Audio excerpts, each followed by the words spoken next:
गुड़हल में कलियां तो बनती हैं लेकिन पीली होकर गिर जाती हैं। और कैसे किसी एक गुड़हल के प्लांट में ढेरों फ्लावरिंग एक साथ ली जाए। ऐसी जितनी भी समस्याएं हैं इन सब का समाधान आज इस वीडियो में होने वाला है, तो प्लीज़ आप वीडियो को स्किप ना करें और एंड तक देखें। एक ऐसा मैं खाद बताने वाली हूँ जिसको यदि आप यूज़ करते हैं तो 100% श्योरिटी के साथ आपके गुड़हल की जितनी भी प्रॉब्लम्स होंगी वो सारी दूर हो जाएंगी। चाहे वो मिलीबग्स की प्रॉब्लम हो, या फिर गुड़हल में बहुत सारी कलियाँ एक साथ ना बनती हों, या फिर पीली होकर के झड़ जाती हों गुड़हल की कलियाँ, या पत्तियाँ पीली रहती हों। ऐसी जितनी भी समस्याएं हैं उस खाद को यूज़ करने से वो प्रॉब्लम सॉल्व हो जाएगी। फ्रेंड्स, जो भी मैं खाद बता रही हूँ आपको वो मैंने अपने एक्सपीरियंस से ही सीखा है। मेरे पास गुड़हल के बहुत सारे प्लांट्स हैं, बहुत सारे कलर के गुड़हल हैं मेरे पास। तो एक दो गुड़हल का जो प्लांट है उसमें ये वाली प्रॉब्लम आती थी कि उसकी कलियां बनती थीं और गिर जाती थीं।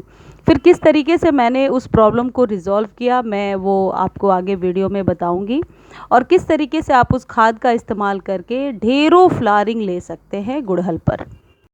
फ्रेंड्स, सबसे पहले हम पॉट की बात कर लेते हैं कि गुड़हल को कितने बड़े पॉट साइज़ में लगाना चाहिए। आप ट्राई करें कि गुड़हल का जो प्लांट है वो हमेशा 12 इंच से ज़्यादा बड़े पॉट में लगे। बहुत छोटे पॉट में गुड़हल अच्छे से फ्लावरिंग नहीं करता और बहुत जल्दी जल्दी रूट रॉट होता है। तो गुड़हल का जो प्लांट है, चाहे वो हाइब्रिड हो या देसी गुड़हल हो, उसे आप बड़े पॉट में लगाएं हमेशा। फ्रेंड्स, पॉट का चुनाव हमेशा प्लांट के अनुरूप ही होना चाहिए। कभी भी ऐसा नहीं होना चाहिए कि पॉट छोटा हो गया प्लांट बड़ा हो गया, इससे प्लांट हमेशा ही प्रॉब्लम में रहता है। जैसा कि आप देख रहे हैं मैंने बड़े 18 इंच के पॉट में लगाया है इस गुड़हल को। इसकी पत्तियां झुकी सी हैं क्योंकि अभी वाटरिंग नहीं किया है मैंने, और ये छत पे रखा हुआ है। मैं आपको इसमें दिखा रही हूँ कि इकट्ठे कितनी सारी फ्लावरिंग होती है इसमें। तो सबसे पहले पॉट का चुनाव। दूसरी बात यह है कि गुड़हल को किस जगह पे रखा जाए। गुड़हल एक सन लविंग प्लांट है, कभी भी ये बहुत शेडी प्लेस में ग्रो नहीं करता है। 4 से 5 घंटे की या पूरे दिन की सनलाइट भी आप इसे देते हैं तो इसकी ग्रोथ बहुत ही अच्छी होगी। गुड़हल एक ऐसा प्लांट है जिसे आप पॉट में और ज़मीन में दोनों जगहों पे अच्छे से ग्रो कर सकते हैं। पॉट में भी गुड़हल को बहुत ही अच्छे से ग्रो किया जा सकता है और उसकी बहुत अच्छी फ्लावरिंग ली जा सकती है। फ्रेंड्स, गुड़हल एक ऐसा प्लांट है जिसमें सबसे ज़्यादा मिलीबग्स और एफिड्स का अटैक होता है। इसलिए हमेशा यदि बड़ा प्लांट है आपके पास, उसे उलटकर उसकी पत्तियों के पीछे ज़रूर चेक किया करें कि कहीं कोई मिलीबग्स की समस्या तो नहीं है। और यदि मिलीबग की समस्या है, हालांकि इस पर एक डिटेल वीडियो है जिसका लिंक मैं डिस्क्रिप्शन बॉक्स में दे दूँगी, आप देख लेना। लेकिन फिर भी मैं बता देती हूँ कि यदि मिलीबग्स की प्रॉब्लम है तो आप स्प्रे बॉटल में नीम ऑयल और जो डिटर्जेंट वॉश लिक्विड जो आपके पास है उसको 2-3 बूंद डालिए और अच्छे से मिला करके बहुत ही फोर्स से स्प्रे कीजिए। ये एक अच्छा वे होता है मिलीबग्स को हटाने के लिए, और एवरी 2 और 3 डेज़ पर किया करें यदि मिलीबग्स की समस्या ज़्यादा है तो। और गुड़हल में मिलीबग्स की प्रॉब्लम होती ही है फ्रेंड्स। तो ये जो नीम ऑयल का छिड़काव है ये आप अपने सभी फ्लावरिंग प्लांट पर दीजिए, जैसे इग्ज़ोरा पर या जो भी आपके पास फ्लावरिंग प्लांट है उन पर आप दिया करें।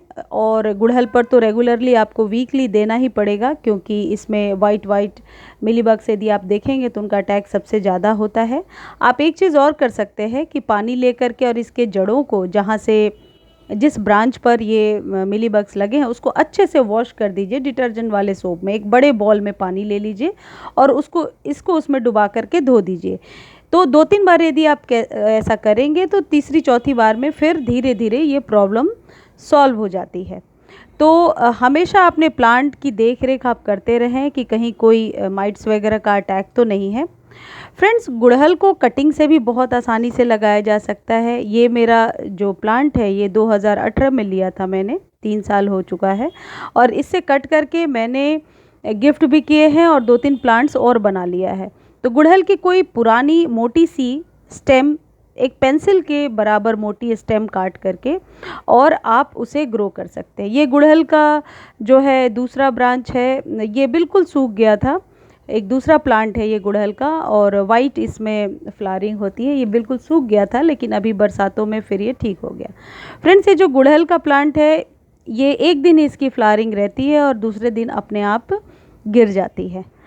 तो फ्रेंड्स, इस तरीके से आप गुड़हल का रख रखाव कर सकते हैं। अब आपको ये पता हो गया कि मिलीबग से छुटकारा कैसे चाहिए, गुड़हल को रखना कहाँ है और पॉट साइज़ कितना बड़ा रखना है। ये भी गुड़हल का एक पौधा है मेरे पास। इसमें भी देखो कितनी हरियाली है, लेकिन अभी मुझे पता नहीं है कौन सा कलर आने वाला है इसमें। तो यदि कोई न्यू कलर आता है तो मैं ज़रूर आपको दिखाऊंगी। और ये सारे छत पे रख रखे हैं क्योंकि बहुत ज़्यादा सन लविंग प्लांट होता है गुड़हल। यदि आपने गुड़हल को ज़मीन में लगाया है, जैसा कि ये पौधा आप देख रहे हो, फिर बहुत ज़मीन में फ्रेंड्स प्लांट को बहुत ज़्यादा केयर की ज़रूरत नहीं पड़ती है जब तक कि प्लांट छोटा होता है, यानी कि 2-3 फीट का जब तक होता है तब तक ज़्यादा केयर करने की ज़रूरत पड़ती है। फिर जब वो बड़ा हो जाता है, ऐसे पेड़ नुमा आकार ले लेता है, फिर वो सारी अपनी ज़रूरतों को पूरा करता रहता है ज़मीन से ही। लेकिन पॉट में ऐसे प्लांट्स की देखरेख ज़्यादा करनी पड़ती है। अब यदि हम गुड़हल के वाटरिंग रिक्वायरमेंट की बात करें कि इसको पानी कितना देना चाहिए, तो फ्रेंड्स गुड़हल में वाटरिंग आप सुबह शाम दोनों टाइम कर सकते हैं, गर्मियों में और सर्दियों में, क्योंकि वो डोरमेंसी का टाइम होता है, फिर भी एक दिन बीच करके पानी देना होता है ऑल्टरनेट डेज पर। ये हाइब्रिड गुड़हल है और इसमें मैं आपको दिखाऊंगी कि किस तरीके से मैं उस खाद का उपयोग करती हूँ और इस गुड़हल पर कितनी अच्छी कलियां आ रही हैं। करीब करीब हर एक ब्रांच पर आपको 1-2 कली दिखेगी। गुड़हल की जो फ्लावरिंग है वो हमेशा टिप पर होती है, तो जब कभी भी फ्लावर सूख जाए, यानी कि नेक्स्ट डे, आज यदि फ्लावरिंग हुई है तो नेक्स्ट डे आप उस टिप को वहाँ से कट कर दीजिए ताकि वो न्यू फ्लावरिंग के लिए रेडी हो जाए। फ्रेंड्स, गुड़हल को ग्रो करने के लिए जो सॉइल मिक्स हम तैयार करते हैं उसमें एसिड की मात्रा, यानी एसिडिक सॉइल का बनना ज़रूरी है। ये फ्रेंड्स वो खाद है, डीएपी, एनपीके, नीम खली और पोटाश। इसको मैं इसमें 1 चम्मच डालूंगी। डीएपी आप इस तरीके से हिसाब लगा सकते हैं कि 1 इंच के पॉट पर 1 डीएपी। तो यदि 12 इंच का पॉट है तो मैंने करीब करीब 12 से 13 डीएपी के दाने लिए हैं। और जो एनपीके है ये हमारे प्लांट्स के फ्लावरिंग के लिए बहुत ज़रूरी है। गुड़हल को फ्लावरिंग करने के लिए पोटाश की ज़रूरत पड़ती है, पोटेशियम की। तो इसे आप यदि होममेड फर्टिलाइज़र से लेना चाहते हैं तो केले के छिलके से बनी हुई खाद का भी इस्तेमाल कर सकते हैं। उस पर मेरे बहुत सारे वीडियोज़ हैं जो आप मेरे जा कर के आप मेरे चैनल पे देख सकते हैं। लेकिन यदि आप एनपीके का इस्तेमाल करते हैं तो मैं थोड़ा सा ये बता देती हूँ कि एनपीके होता क्या है और किस। फ्रेंड्स, एनपीके एक कंप्लीट फर्टिलाइज़र होता है, मार्केट में इजीली अवेलेबल है और आप ले सकते हो। घर में भी एनपीके आप बना सकते हो। लेकिन एन जो है वो नाइट्रोजन के लिए होता है। नाइट्रोजन आपके लीफ के लिए, पत्तों के लिए एक ज़रूरी खाद है। स्टेम को डेवलप करने के लिए नाइट्रोजन बहुत ज़रूरी होता है।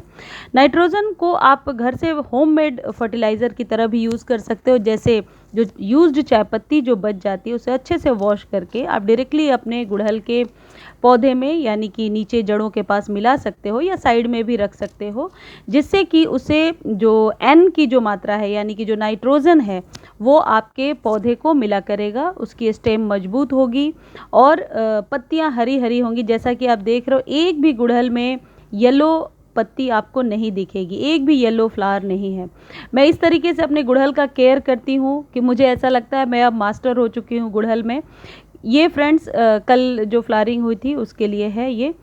और आप भी नाइट्रोजन तो ज़रूर यूज़ किया करो। यदि आप नहीं ले पा रहे हो एनपीके तो वॉश्ड चाय पत्ती को यूज़ करो जो नाइट्रोजन की तरह काम करेगा।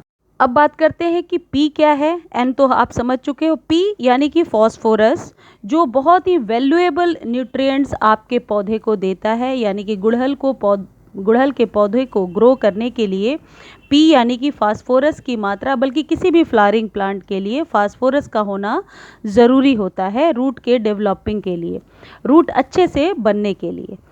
और जो के है एनपीके में के, अब हम ये जानते हैं कि के क्या होता है और उसे क्यों यूज़ करते हैं। के यानी कि पोटेशियम। तो पोटेशियम जो है वो ज़्यादा से ज़्यादा फ्लावरिंग लेने के लिए गुड़हल में हम डालते हैं। इसे आप घर से भी, घर के बने हुए खाद की तरह भी यूज़ कर सकते हैं। केले के छिलके को कैसे भी यूज़ कर लीजिए, या तो उसके पानी को यूज़ कर लीजिए, या छोटी छोटी कटिंग करके अपने गुड़हल में डाल दीजिए। जैसे भी आप यूज़ करेंगे वो पोटेशियम आपके पौधे के लिए बहुत अच्छी फ्लावरिंग करेगा। और मैं आपको एक्सपीरियंस से अपने बता रही हूँ कि केले का छिलका या फिर NPK में जो के होता है पोटेशियम, वो आपके पौधे के लिए रामबाण की तरह काम करता है, बहुत अच्छी फ्लावरिंग होती है। फ्रेंड्स, आपको ये मेरा वीडियो अच्छा लगता है तो प्लीज़ आप चैनल को सब्सक्राइब करना ना भूलें, और इससे रिलेटेड कोई भी जानकारी चाहिए तो आप कमेंट सेक्शन में जाकर के पूछ सकते हैं। मैं सभी के क्वेश्चंस का आंसर ज़रूर करती हूँ। और फ्रेंड्स, आप घर से बने हुए खाद भी यूज़ कीजिए, और NPK या पोटाश भी आप 1 चम्मच डाल सकते हैं, DAP को भी डाल सकते हैं। नेक्स्ट किसी वीडियो में मैं आपको बताऊंगी DAP क्या है और DAP को क्यों यूज़ करना चाहिए अपने पौधे में। फ्रेंड्स, ये मॉर्निंग में वीडियो शूट किया था। ये देखो पोर्चुलाका में, हालांकि थोड़ी सी फ्लावरिंग जो है वो छोटी होने लगी है पोर्चुलाका की। और ये मैक्सिकन पिटूनिया है, देखो कितना अच्छा सुबह सुबह ग्रो कर रहा है। तो फ्रेंड्स, इस तरीके से आप अपने गुड़हल की देख रेख कीजिए और ये जादुई खाद डालिए। ये देखो पर्पल हर्ट पे कितनी अच्छी फ्लावरिंग हो रही है, सारे पौधे हरे भरे और बहुत ही अच्छे दिखाई पड़ रहे हैं। मैं उन व्यूअर्स को स्पेशली थैंक यू बोलना चाहती हूँ जो ऐसा बोलते हैं कि मैम आप बहुत ही अच्छे से केयर करते हो। Thank you friends.